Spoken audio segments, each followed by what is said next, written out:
Hello, everyone.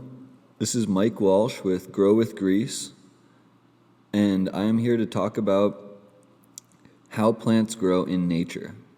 So, let's close our eyes and think about a tree growing in the forest. Let's think of maybe a majestic redwood, something like that. How does this tree get to accumulate that much biomass in nature without fertilization, without human intervention of any kind, when we are preached to and constantly taught that, fertilizer and heavy applications of chemicals is the best way to get high yields? So, what is going on here?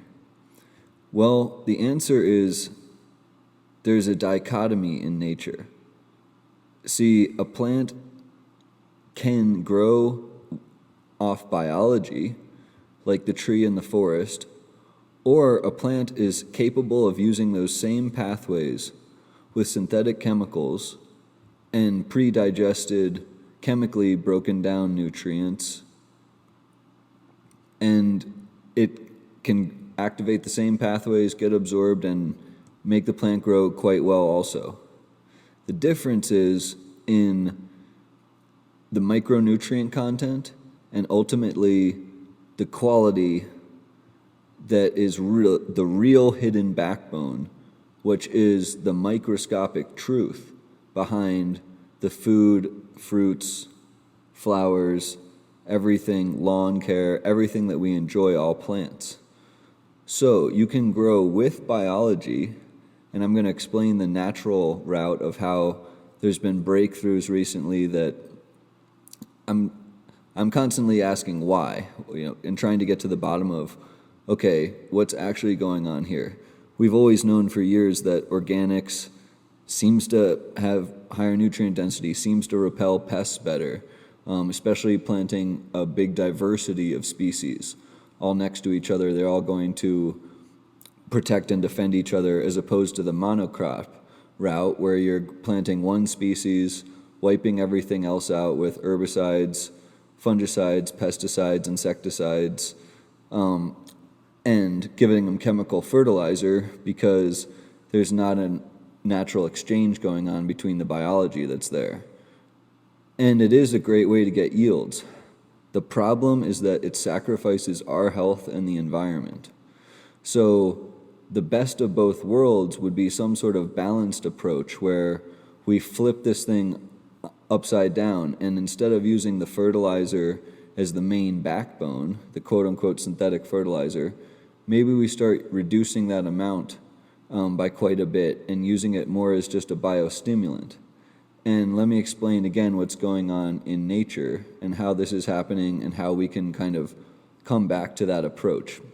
And that's actually what we're doing with our grease products and our grease line, www.growwithgrease.com, and checking everything out that we have there, because we're really trying to pull this science together and make it in a really just easy to use form that is going to bring it to homes all over the country, and eventually into commercial, well, already in commercial, but into a more and more commercial agriculture and industry as those industries wake up to this science as well.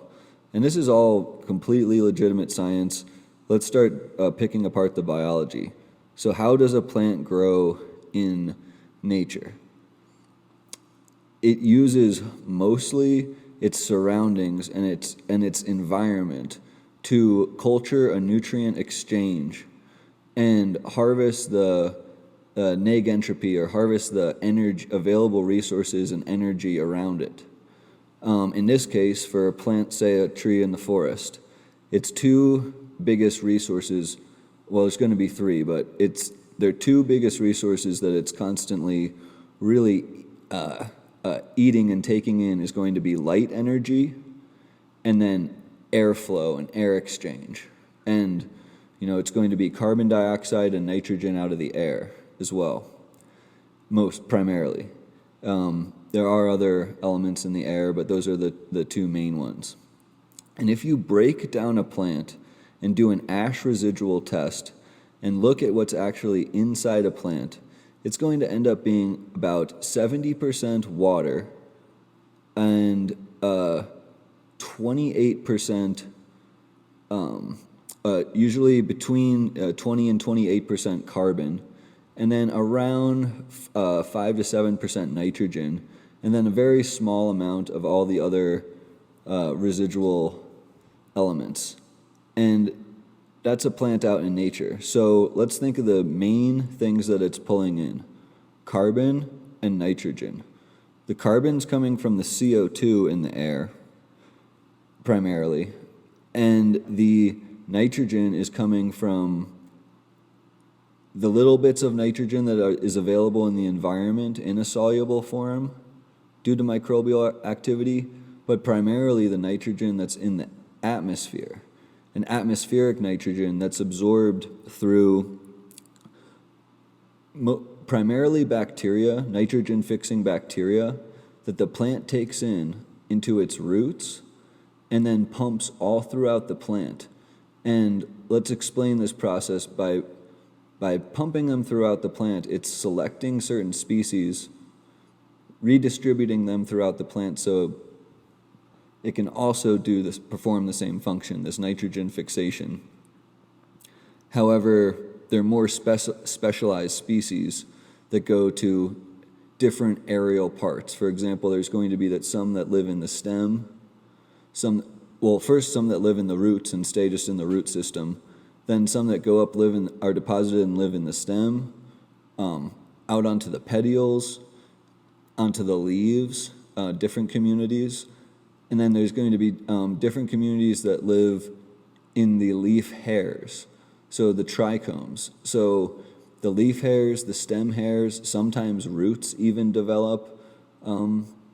can develop things like this. Aerial roots can sometimes have aerial structures. And then there's, for example, spines is what I was really going for. Spines, there can be spines in palms, for example. There can be spines on roots, spines on stems, spines on leaves, spines on the bracts, all over the plant in different places. Well, inside those spines, it's the perfect place for these nitrogen-fixing bacteria to live. And then they're also aerial structures, so there's plenty of airflow around them and a great surface area. So what's happening is they're able to take in the nitrogen out of the atmosphere, and with these specialized bacteria, break the triple bonded atmospheric nitrogen, which actually makes up about 70% of our atmosphere, and break that triple bond and turn it into a usable form for the plant. And that is how a redwood in the forest, a beautiful, majestic coastal redwood, is able to reach those heights with no human intervention, just with the environmental conditions and over the thousands of years, in some cases, culturing a ideal environment for its microbes. So let's again walk through this process. In the roots, it's called rhizophagy. So what they do, this was discovered in 2010 in Australia. Some researchers, and then the research has been furthered in the United States as well, primarily by Dr. James White at Rutgers University and his team. And they've done some excellent pioneering work, continuing the work that was done in 2010 and published in 2010, and building upon it. And I'll explain some of this here, where what they've done is people were not able to see this before they started using histochemical staining. And what that means is the bacteria here primarily that they're studying, and yeast in some cases, fungi in some cases, but mostly bacteria, it was invisible. You see, it's so small, so hard to see with the microscope, and then the plant is not only taking it into its roots, but it's also pretty much absorbing the bacteria and changing its form into what's called an L form. So it disintegrates its cell wall. So it makes it even harder to see. And they go from being a little, rod-shaped bacteria to these big spherical blobs.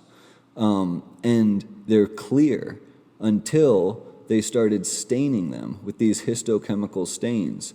And then all of a sudden it revealed, like a magic trick, the life that was inside of the roots, the trichomes, the hairs on the leaves, the needles, like I'm explaining, on the surface of the leaf. I'll explain more about that and various other forms of microbial life.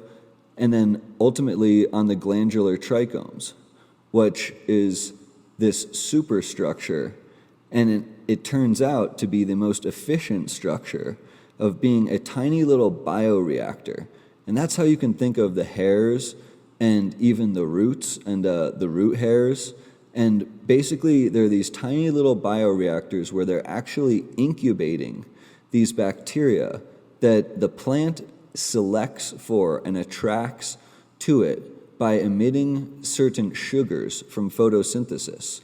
Now remember, what is a sugar? The plant is taking in that light energy.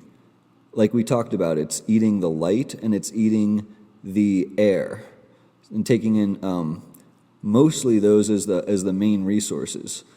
The light is actually triggering a reaction to take the carbon dioxide and turn it into a sugar and basically stack those carbons into a unique form into sugars. And with the help of some other, pretty magical processes with photosynthesis, that's why I say that it is a quantum process and it's quantum energy. It's able to push those sugars down, attract the right bacteria, and get these cycles going where it's attracting the proper bacteria in, incubating it in its roots. The bacteria is working hard to reform because the plant has hacked a system where this bacteria has the nitrogenase enzyme. And in a certain encapsulated environment with the lack of oxygen and being moved around, being fed these nutrients, these sugars from photosynthesis, the bacteria will actually slowly try to reform its cell walls. And then what does the plant do? It pumps it back into a certain area and dissolves it back again. So it's constantly in a cycle pulling the nitrogen back off of the bacteria, and then ultimately when it gets to be too much or when it's growing in the right direction and sensing that it's in the right spot, it will actually do a spurt and eject the bacteria back out into the soil. And it will, in a grand cycle, the bacteria will go out into the soil, glean more nutrients from the soil as they do reform completely their cell walls. Those cell walls attach onto metals and ions in the soil that, again, the plant needs. And then those bacteria primarily will migrate and work their way back into the root tips and be absorbed back again. Now, that process is called rhizophagy. It's that which means root eating. So the roots are eating this microbial life. And it has also been shown with yeasts, and it's also very likely with fungi. The very interesting thing is, for all the mycologists out there and all the fungi lovers, fungus is doing the same thing. It's actually internalizing these and attracting these special bacteria, and then the bacteria is pulling more nitrogen out of the environment for the fungus. Beautiful symbiotic relationship. They call these organisms endosymbionts. And that's why our products like Bison Seed Coat, which is these beneficial microbes from bison compost that is extremely well aged, has the best diversity of microbial life, and has been aged to have no pathogen pressure. So, and shown to have no pathogens in our testing. That is the perfect thing to use on your seeds because, believe it or not, you do a pinch of this stuff right on your seeds and then bury them and in your soil or wherever you're going to plant them. You're going to get 20% better germination rate and faster germination rate because on that seed coat, remember how we were talking about the plant takes these microbes, brings them up, it's selecting them in the roots. It's eating the nitrogen off of them in the roots. It's selecting the very best microbes, bringing them all the way up to the plant in the flowering process and depositing them onto the seed coat after it's been pollinated. And what it does is it sends that seed off with its microbiome, with a little picture of its very best microbes, so that when that seed ultimately germinates, it can again start this grand process all over again. So the plant and these endosymbionts, they are absolutely entangled, and this is how plants grow in nature. And this is also how humans grow. If you think about it, we need our gut microbiome, and it develops over time as we grow. But we have to get that inoculation from our mother is ideal, and from our environment, and from what we take in. That greatly affects our ability to grow, and they're finding that with more and more research, and that's what we found with plants as well. We continue to use these microbes with compost teas. Our product Bison Brew, it's a compost tea it's that same bison compost that you can brew up and add this microbial inoculation throughout the season, and the plants will take in these beneficial bacteria. They'll be able to eat them in this process, and they'll be able to select the best microbes for their various purposes. So you want the best diversity of compost going in and micronutrients for them to be able to select for. And that's how you ultimately get the strongest plants, with the strongest diversity of microbes. That's what we have found the bison offers, the American bison. That's why the fertility of America is so incredible, because for eons, for thousands of years, they were, and millions of years, they were around doing basically amp grazing and surge grazing this area, where they'd go through, eat everything down, everything in the whole area. That's why they eat a big diversity in their diet. And then they would basically clear everything out, and then the herd moves on. And they'd have a giant grand migratory cycle. And that's what built the fertility, the rich black soil in America, why we have such excellent farming production, and we need to get back to that. We need to reconnect with that, because that's truly the most sustainable approach long term, and that's what we're preaching, is just the biodiversity and reincorporating that back into farming practices and modern agriculture. Because for sustainability, it really will be the best thing. Let's go back to the biology. Not only in the roots are they eating that bacteria, but another term is called cyclosis. So they're actually cycling it around in the root hair, and literally almost like a stomach, like a human stomach. It's fascinating. It can cycle it in one direction, because think about it. The roots, they're actually like an incubator here. And remember this for later on when we talk about the glandular trichomes, which is the real superaerial structure. Same exact thing. These are incubatory structures where, believe it or not, we have this on camera. It is cycling the bacteria around in one direction. It'll stop and cycle it back in the other. And why does it do this? Just like our stomach, it has to churn and keep those particles moving and basically breaking them down. Because remember, the bacteria are building back up.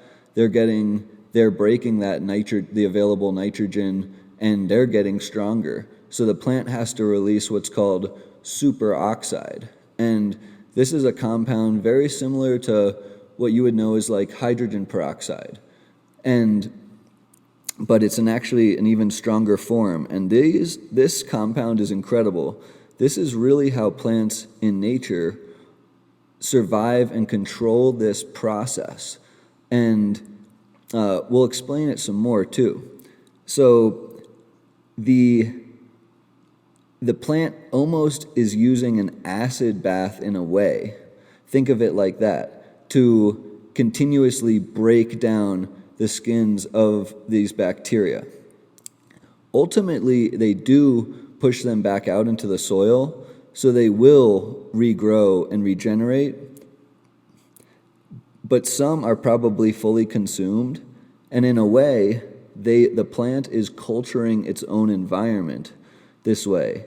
This is why you see a stand of trees kind of grow in nature. It's because as the roots grow out, it's continuously culturing this microbial environment for itself. Now, there's another level to this. It's not just bacteria. Let's think about the sun that is hitting the earth. Yes, a lot of it is absorbed by the canopy and the upper canopy, but a lot of it filters down and comes all the way down to the forest floor. And same thing in grasses. There's a lot of grass, and it can be very thick, and most of the sun is absorbed up in that upper canopy, if you will, of thick grass.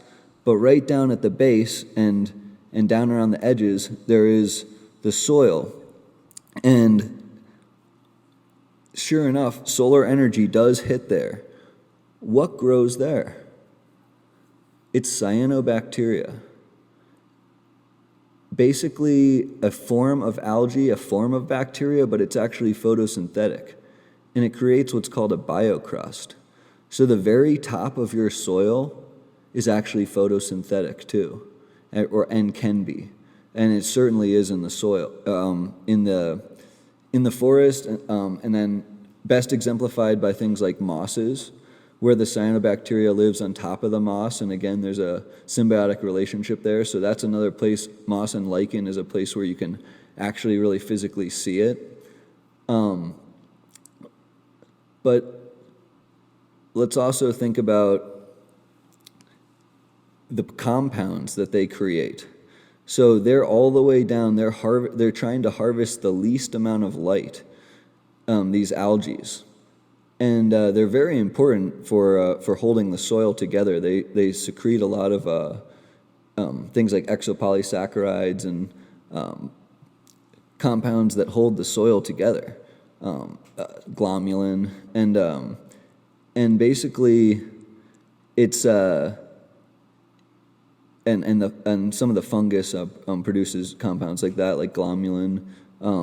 And they have symbiotic relationships, again, where remember we said fungus also internalizes these bacterias. And it turns out that the algae and similar biology have a similar foundational biology of these bacteria. So the nitrogen-fixing bacteria is one of the most important evolutionary adaptations where they've been able to harvest all this energy out of the atmosphere. One of our largest pools of energy they're actually tapping into. The problem is, and why it's so difficult to tap into, and why trees are so tough and big and encapsulated, is because, believe it or not, oxygen is the enemy here. Oxygen will shut down this process, and just the tiniest bit too. So what the plant has to do is it has to internalize these structures. For example, the roots is a great environment because it's low oxygen, but it's higher in CO2 and it's higher in nitrogen. And then the aerial structures. Let's go to the glandular trichomes. let's talk about something like, for example, cannabis is probably the best example, but think of even tomatoes have tons of glandular trichomes. And you can, when you rub the stem of a tomato and you get that tomatoey smell all over you, that is the terpenes and the compounds inside the glandular trichomes. Well, those compounds, they're antioxidants. Again, let's go back to this whole process. The plant is secreting superoxide, this very strong oxidative compound.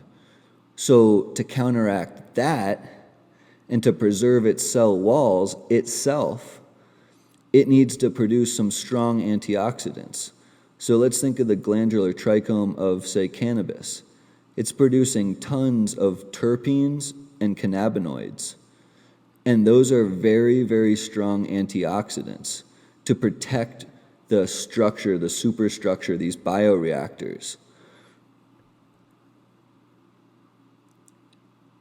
Inside the head of the glandular trichome, these bacteria, the nitrogen-fixing bacteria, are being circulated around, and the same exact process is happening, where they're trying to reform, and they are reforming from the nitrogen in the atmosphere, and then the plant's secreting the superoxide, and it's secreting the cannabinoids and terpenes to deal with the oxidative stress of the process.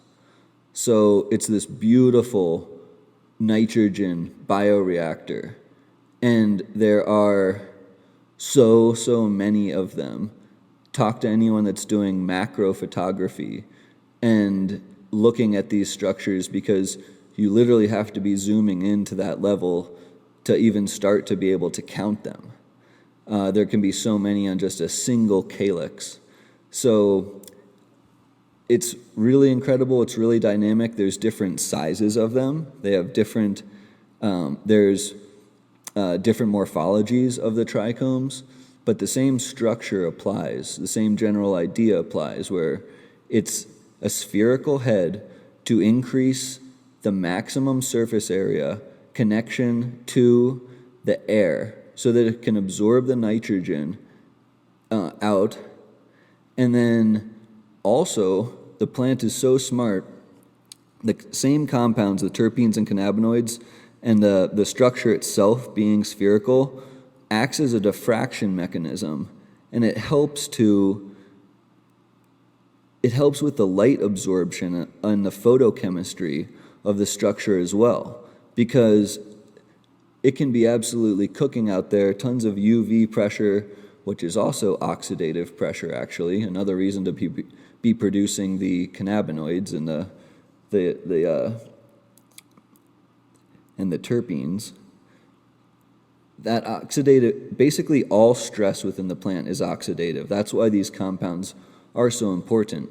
And that's why we've created our Grease cannabinoid booster line and also our terpene booster Golden Gun. So let's talk about the cannabinoid boosters. We have them variety specific. So we have a hybrid gold, we have a wash, which is our green, and that's all encompassing for all varieties. We have a purple for indica, amber for sativa, and yellow, again for all varieties. Yellow is our finisher. These cannabinoid boosters, they're made from the plant itself, from the glandular trichome, from the itself, and that's why it's safe even to use on the roots all the way up to harvest and all the way through the entire life cycle. But specifically, you can even spray it, and it's even safe to spray, believe it or not, because a lot of people say don't spray anything in flower. Well, this isn't anything. This is actually derived from the plant itself, completely safe, the natural building blocks from the glandular trichome of the plant. So you're not going to be spraying anything nasty on your crop, and anything that's going to be have anything like pesticides, heavy metals, residual solvents, anything nasty like that. So it's just a really clean alternative. And for situations like, for example, say you grow outdoor, the dust and debris is unavoidable in the natural environment. It's really nice to be able to have something to spray and do kind of a pre-cleaning. That's why we call it, for example, our green, the canna wash. Do a really nice pre-cleaning on your crop before you harvest. And the same goes for the yellow. It's our finisher. It's made from compounds that we actually push even further to make sure that it has all the maturation compounds in the trichomes.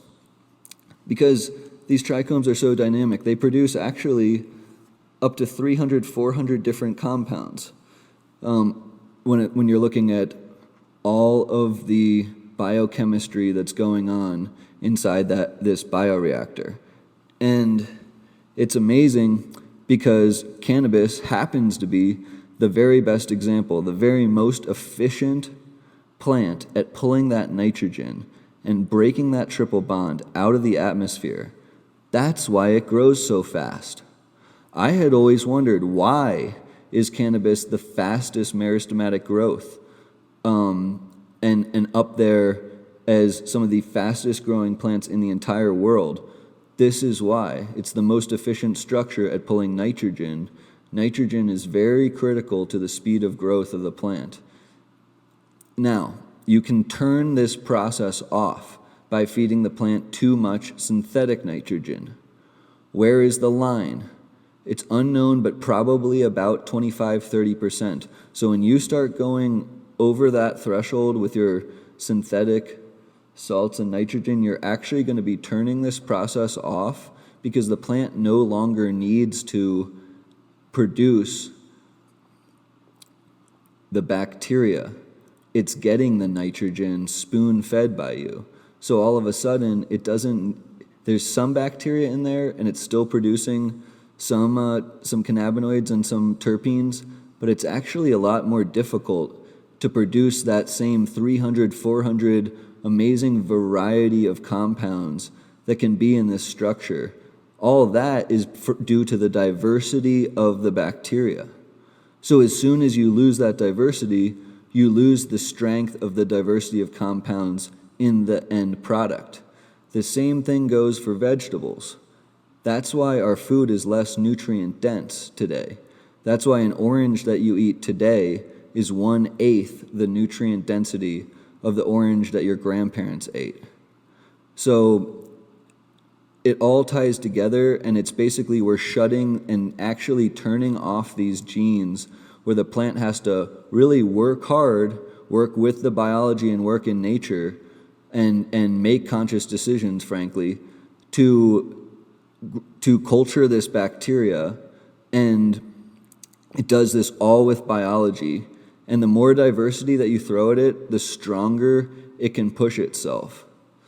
And that's another reason why it's really important to use well-aged, well-composted biology, because you can introduce things that would be almost too strong, that haven't mellowed out and are too strong and could overpower the system. That's another reason to use everything in moderation. Like with our bison brew, we have you brew it every 2 weeks, and apply is pretty much the best frequency, because if you were doing it every day, it would be too much of a good thing, in essence. It's such a strong, such a high-quality product. You don't want to completely overwhelm the system. Now, with that said, there are so many different types of bacteria. Like, for example, our super grease, the canna lactoculture. Lactobacillus is a different type of bacteria where they call it the protectors. It's symbiotic with the whole system. So just like in our bodies, we need lactobacillus in us to break down dairy and a lot of our food, and it's responsible for a lot of our health and our immune system. Same exact thing in the plant. It's a bacteria that you actually want to keep inoculating at that lower rate pretty much constantly. When you're doing the bison brew, it's got so much diversity, you're throwing the whole kitchen sink at it, so to speak. That's why you don't want to overwhelm the system, and you just want to do it once every 2 weeks when you're brewing it and brewing a strong batch. Now, for more daily, for more ready-to-use version, we have our bison extract, which is a liquid compost, liquid version. What we've done with that is we've set it at just the right levels, where in all of our testing, it is keeping it inoculated at that perfect introductory level and not overwhelming the system, but giving you access to that great biology again constantly and in a ready-to-use form if it's a little bit inconvenient to brew, which that's the case, for a lot of people, and especially through the winter in certain places. It's always nice to brew outside when you can because it can be a bit of a mess and stuff, no big deal. But then the stability of temperature is awesome brewing indoors. And the power of the compost tea is just unrivaled because of everything that we just talked about. The plant can really harness that incredible diversity of the biology, and it can not only instantly take it in, but then it's going to be fostering it and taking the best stuff, moving it all throughout the plant subsequent to that. So it's just awesome. Let's talk about what the bacteria are eating. So they're eating the sugar. The sugar is a quick, pretty much instant available form for them of nutrients. But when they get out into the soil, they're going out and they're eating a lot of actually minerals, raw minerals. They're able to gain their energy from those elements. So what we have with our OG grease, it's a product where we have it's ocean minerals, and it's actually from a single source, seawater. Some of the highest trace mineral density that you can get on Earth, but with safe from heavy metal toxicity, because the ocean homogenizes the nutrients in a way where you're not going to get that buildup where you get with, say, things like glacial rock dust or azomite, which are awesome products, but unfortunately their levels can be really too high in certain heavy metals and things like that. That's why people have had to ease off those. So this is an awesome way.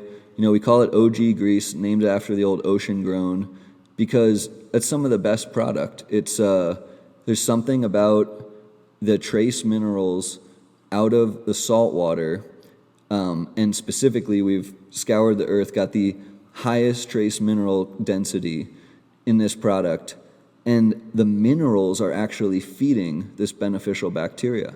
So it's the perfect thing to be using, again, low rate but constantly, and it's just unreal because the salt is non-burning because it's bound to all these trace minerals, so you don't get that bad effect from the salt that you would normally think of associated with ocean water or sea salt, but instead you're getting actually this liberation of growth from the proliferation of all your good bacteria, just devouring these ocean minerals. And then that turns around and gives you not only a burst of growth for the plant, but just this increase in quality, because making the bacteria a little bit stronger, what does that do? The plant has to work harder to control them. So that means it's producing more and more of these compounds that we want for the plant to control the bacteria. So keeping a nice, healthy, rich system going, diverse system, is really the best thing that you can do. And let's talk a little bit more about yield. Hormones also drive the growth of the plant. So as these bacteria are growing in the plants, they're actually releasing hormones that are acting as growth hormones, things like ethylene. Well, another one that we've found that just is an incredible, almost a hack, is tricantanol. So tricantanol is a flowering growth hormone where you can basically tell the plant, turn on your flowering genes. We want you to work a little bit harder on the floral process. And it actually drives that and is going to drive yield for you, but in a natural way, because we derive this compound completely from organic alfalfa. So what we do is we know the perfect rate to break down the alfalfa, put it into a liquid form, and we actually stabilize it with our cannabinoid boosters too. So you're getting a little bit of benefit of the grease labels in there too. And essentially, you're getting that tricantanol, which is going to turn on your flowering genes a little bit earlier. What you want to do is and it's going to switch the plant into flower earlier when you change the lights. So it's going to prime those genes, so to speak. So what you want to do is you can use it throughout veg, but you want to get it in. You want to incorporate this alpha grease at least 2 weeks before flip. And me personally, I like to stop using it around week 4 or 5. My partner, business partner, he likes to go all the way up to like flush with it. It's kind of variety dependent, to be honest, and it's a little bit grower dependent with the lighting that you're using too. The reason I cut it out earlier is because you are driving that flowering process. You're telling those genes to stay on. That's going to progress and keep working for about another week or 2 after you stop using it. So it's already going to kind of keep riding out through the period that you need. I think that sometimes with certain strains, with certain sativa dominant strains, it could induce some foxtailing. Hard to say. It really is variety and situationally dependent.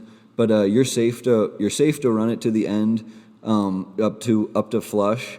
But certainly you can feel free to cut it out about halfway through or a little bit past halfway through flower too. Totally up to you. It's an awesome product. The reason to use it is it really will boost your yield about 20%.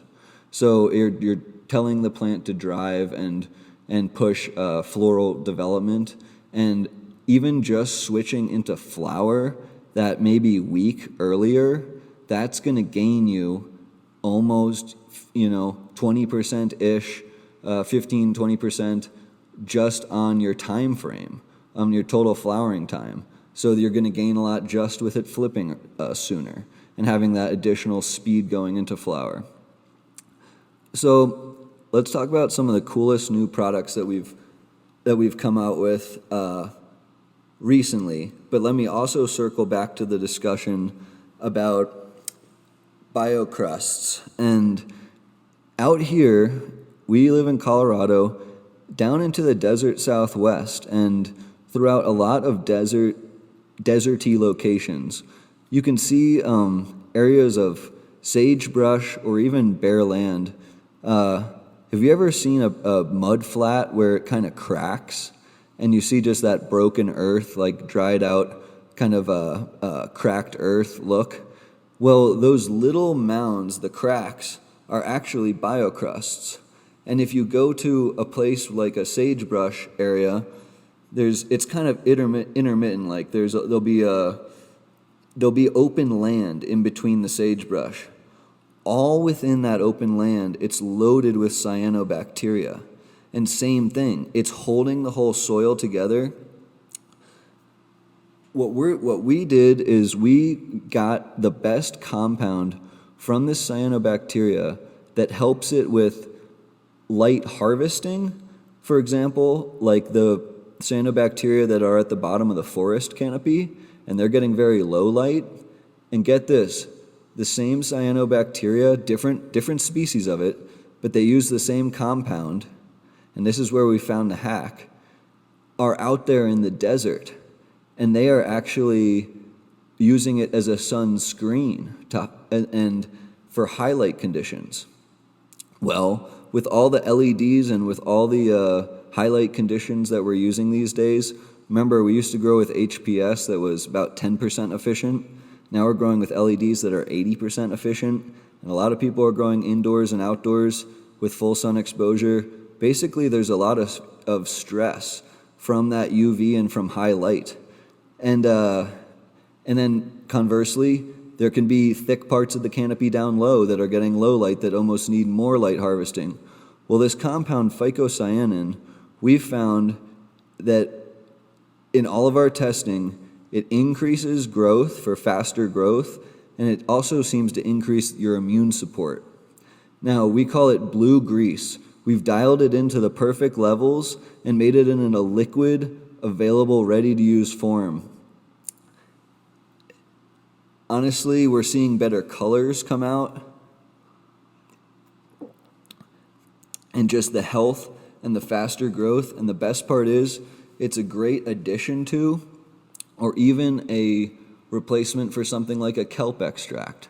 So just a great seaweed extract and, algae extract, and you just can't beat the health of the algae. They have evolved for so many years. They were actually some of the first species to evolve on the planet 2 billion years ago, basically.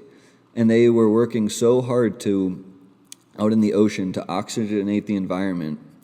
They've pretty much dominated the entire globe because, like we're talking about, they're living on the surface of the soil all over the globe, and they're living in all of the oceans.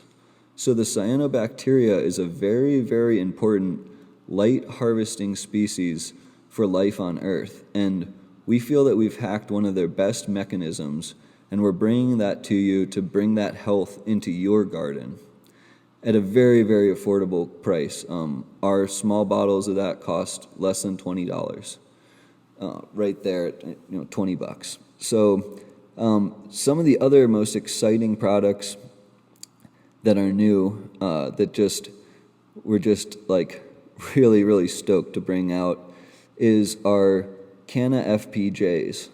So we have a grease grow and a grease bloom now, and both of them are FPJs, meaning fermented plant juice, but they're made with the plant itself, with cannabis. And what we do is we grow a super vigorous field with the most diversity that we can of hemp, because that's, let's face it, how we can do large numbers and the widest selection. And what we do is we grow them up till teenagers, and you harvest them super early in the morning while the morning dew is still on them.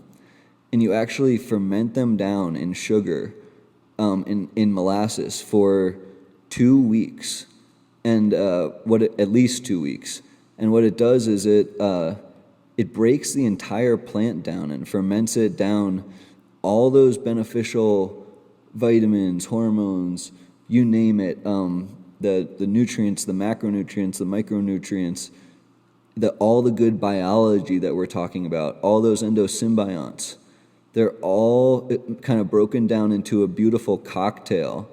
And then the sugar, they're preserved in the sugar, so they're like a carbonite. They're stuck still, and they're basically asleep. And then they wake back up when you put them in your reservoir and apply them to your roots, or you can even foliar these products. And they're absolutely incredible as far as natural grow and blooms to support the rhizophagy process, support the endosymbiont process, support your endoglandular bacteria, and pretty much the whole yin-yang philosophy of growing with nature. Because life grows soil, and the soil grows life.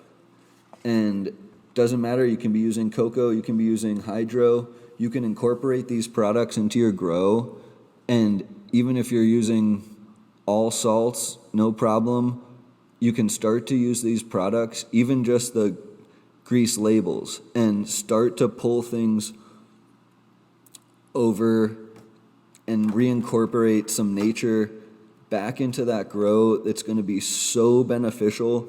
The return on investment is absolutely there, because let's say you're a commercial grower. Okay, you've got a lot of plants. It's really tough. You have to really limit your inputs. Well, with grease, you can just use it to the roots, and then you can also spray it, maybe once at the end, if you have time. But just even incorporating it to the roots, it's absorbed and it's taken throughout the entire plant, those building blocks, natural building blocks, and it goes right to the glandular trichomes. And these compounds, it takes the plant so much energy to create them. The plant's so smart, it takes them right in and knows, oh man, this is exactly what I needed. These are the healthy antioxidants that I need to continue to have maximum terpene and cannabinoid development. It's the perfect precursors too, that I actually need. Oh, hell yeah. So the plant's just raving about it, and you can literally see it in the growth. You go into a room that you've sprayed with grease versus one that you haven't. Harvest a room that you've sprayed with grease versus one that you haven't, and you will see the difference. You will know the difference. You'll know it just as it's growing. With the FPJs, we also have a bloom. So with that canna fermented plant juice, what we do with our bloom is we harvest the buds, just the buds, same process, and you break them down.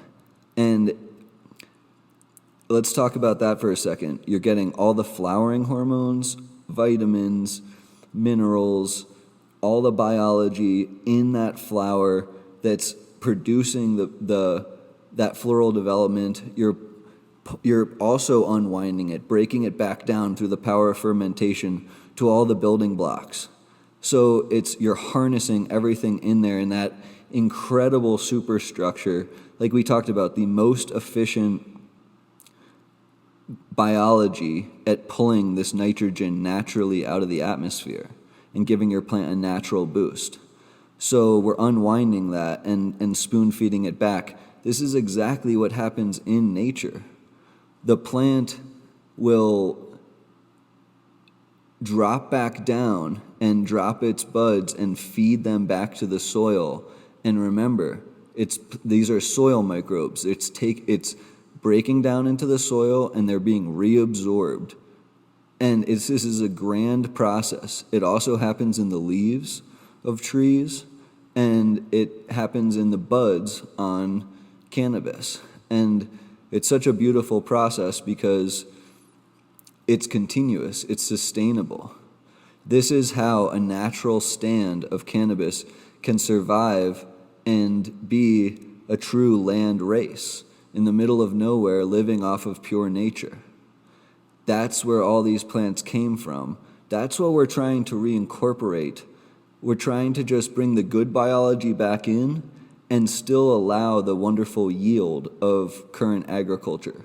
And we would love it if you just grew with grease. I think for all your personal gardens, I think you should grow with just grease to have the strongest, healthiest product that you possibly can, with the absolute maximum antioxidants, maximum, quote unquote nutrient density. In this case, I would call it biochemical density, because it's not nutrients. We're trying to flush those out of there. We're not looking for that necessarily.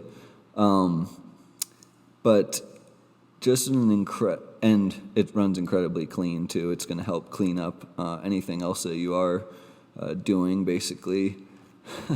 And just it runs clean with other products. It's designed to run with a full synthetic garden. So and then it's also designed to run with a full living bed. So our thing is we do kind of play nice with everybody. Our products run across the board. They run extremely good return on investment, so extremely economical. But then also we really tried to hit the quality metrics, and we're not messing around here. We're not going to bring anything to you and blow smoke. We're coming with some heavy hitters. Like for example, our terpene booster, Golden Gun, it's a nano sulfur.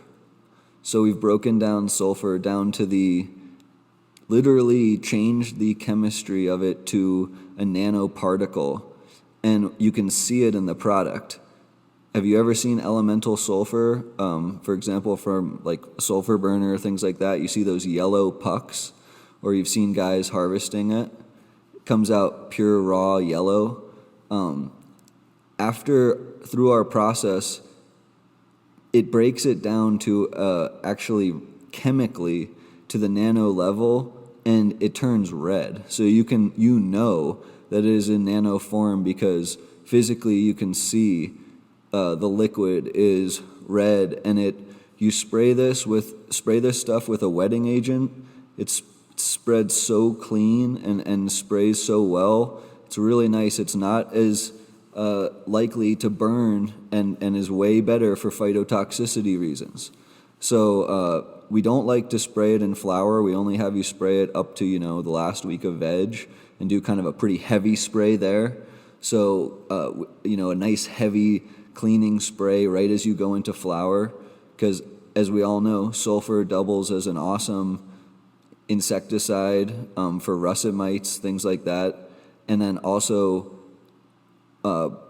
mildew and botrytis and all types of fungi. So the bad ones. So it really has a nice selective effect there. It also feeds a lot of your good bacteria and the microbiome. And it's a necessary compound for this terpene production. And remember, the terpenes are those strong antioxidants. So when the plant gets this, again, it knows, wow, I need this. This is an ideal compound that I can use for all my terpene production that I need to protect myself from all this oxidative pressure that is coming from outside, but also coming from inside that I'm producing myself with this crazy microbiome and basically harnessing all this biology inside my roots, stems, leaves, glandular trichomes, filamentous hairs, you name it. Like, this thing is literally like the Matrix with how much life is going on all over it. So what we do with the terpene booster is we just continue to use it as a drench going into flower. And since it's pretty strong, we'll have you use it like every other week too, because we don't want to put too much stress on the microbial community. We want to feed it at just the right level where we're providing the nutrient. And in all of our testing, that's worked extremely well for us at these levels. So that gives a really nice rundown of the line. I could talk literally all day long about pretty much any single one of the products, but I felt like that's a decent explanation too of why plants are growing in nature successfully, and usually more successfully than we're able to in a completely controlled environmental agriculture or completely controlled synthetic, agricultural approach, where you're just like, the plan is to absolutely dominate what's going on and throw caution to the wind on any of the innocent bystanders, be them insects, other plant diversity, microbiome diversity, or just the environmental health. So we're bringing things back to the right angle and to the right, yin-yang approach there. Let's go out on some yin-yang concepts just for fun. So I'm going to start with yin and then yang. So yin would be like organic nutrients, and yang would be like mineral nutrients. And then the plant is like yin, the animal is like bison is like yang. The creation is yin, destruction is yang. A seed is yin, sprout is yang. Sleep is yin, active is yang. Brown is yin, green is yang. Carbon is yin, nitrogen is yang. Potential is yin, actual is yang. Subsoil yin, topsoil yang. Anaerobic yin, aerobic yang. Water yin, air yang. Wet yin, dry yang. Winter yin. Summer yang. Cold yin, hot yang. Soil is like a womb, that's yin. Rain is like a father, that's yang. Mother yin, father yang. Earth yin, heaven yang. Soil yin, life yang. The forest and the mother are yin. The farm and the child is like yang. Realism is yin, optimism is yang. So everything in life is a balance, and I hope that you have an awesome day, and I hope that you're able to go to www.greece.com, or scratch that, www.growwithgreece.com, and I hope that you're able to find some balance in your garden. Much love from the Greece fam. Have an awesome day, and talk to you later.